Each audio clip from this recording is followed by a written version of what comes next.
Sveiki gerbimieji.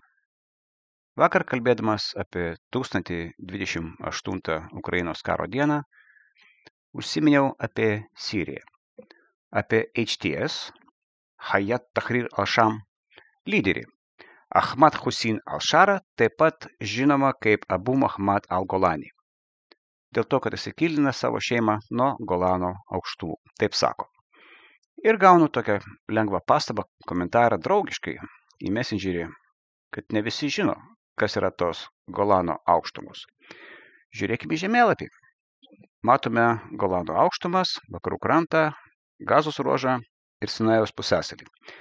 Tai yra tos teritorijos, kurias užėmė Izraelis po 6 dienų karo.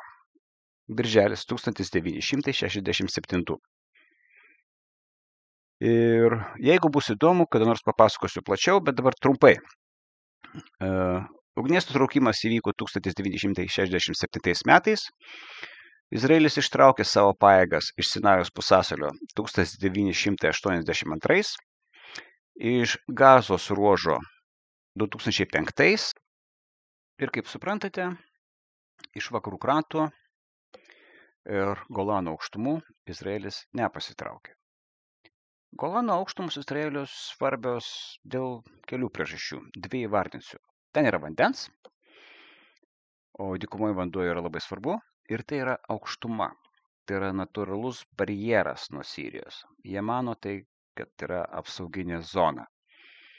Ir kai Asadas jau buvo nuverstas, jis yra šventė pergalę, Izraelis vis dar smūgiavo karinius objektus, kaip prevencinius smūgius ir siekia sukurti didesnę sanitarinę zoną, nepaisant to, kad ugnies nutraukimas buvo pasirašytas su Sirija 1974. Kol kas tiek. Geros jums dienos.